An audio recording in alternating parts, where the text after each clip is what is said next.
Welcome to the first episode of Fuel Your Fire, where we will discuss all things chasing big wave surf in this amazing sport that we love. And if you're new here, welcome. My name is Ben. I am a professional surfer originally from Sydney, Australia, now living in France. I have been fortunate enough to travel all over the world chasing big waves for a living. I've been doing this for almost 20 years now. I want to share my experiences with you guys. I want to tell you about the preparation it takes to chase these big swells, how we forecast them, what kind of boards we use, the tow-in process, everything that goes into preparing for these big swells. So make sure to subscribe because there's going to be a lot of interesting stuff coming up. In this first episode, I thought I'd take you through a swell that I recently chased in December last year. It was an amazing swell. We were pleasantly surprised by the size that came out of it.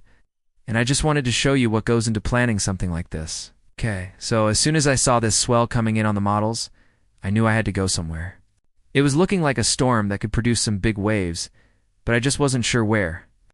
So I started looking at all the different models. This is something that I do every day, whether I'm at home or on the road. As soon as there's a storm forming, I start looking at the models to see where it's going to go, how strong the low pressure system is, and then try and figure out where I need to be to catch it. So this is something that I do constantly, whether it's on my phone or on my laptop when I get home from a surf. So after looking at all the different models, I figured there were two places that it could potentially go. One would be Portugal, which is not too far away from where I live. But the models weren't looking super promising there. And the other option was to go back to my roots, go all the way back to Australia. So I decided to go back to Australia. That's where I grew up. That's where I learned to surf. And there are some spots back there that are really suited for big swells. And I knew that even if the swell didn't quite make it to those spots, there would still be some fun surf to be had. So that was the decision. I just got on a plane and flew back to Australia. Now, one of the benefits of going somewhere like Australia is that it's not too hard to find a big wave. You just have to look for it. And there are so many spots that are good in big surf. So I knew that whatever I found, it was probably going to be good. So I got back to Australia and met up with a couple of friends, Bruce and Harry Street, who are brothers and they live in Sydney. And I knew they were keen to go surfing. So I asked them where they wanted to go. He said, let's go check out the south. So we headed down south, drove past Wollongong Kiama, a couple of those spots, and eventually got down to a spot called Marimalai, which is near a town called Bateman's Bay. We got there, and the conditions looked really nice.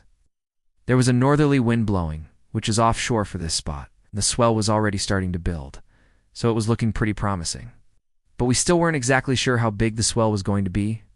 All we had was the model forecast, which was predicting around 8 to 9 foot, maybe even bigger. So that's what we were expecting. The next day came around and the swell had definitely built overnight. We got there and it was firing. Couldn't believe how big the waves were. It was solid 10 to 12 foot, even bigger. I've been surfing this spot for many years now, and I don't think I've ever seen it bigger than what it was on this day. So it was really cool. The idea behind this series is to show you what it takes to prepare for a swell like this.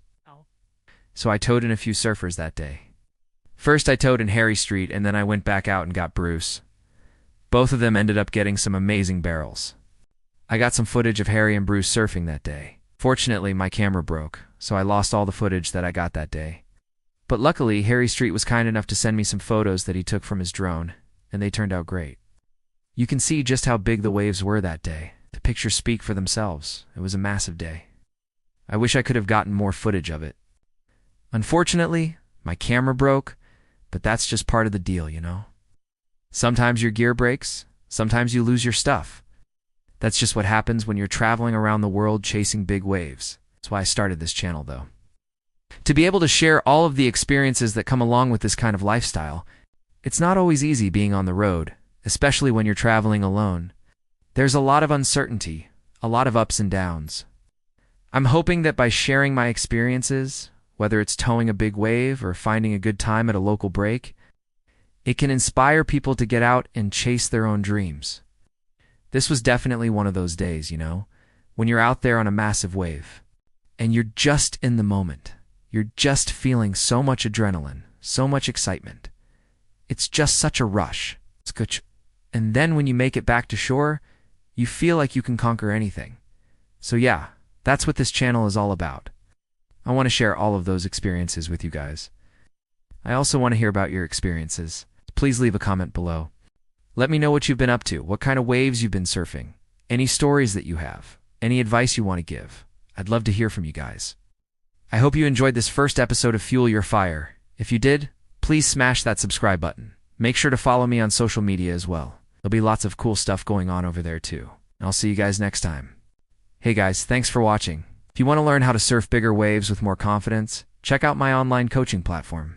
It's full of tips and tutorials to help you take your surfing to the next level. You can watch it on your phone, your tablet, your laptop, wherever you want to learn. And it's all done at your own pace. I'm always adding new videos, and there's something for everyone. So check it out and happy surfing.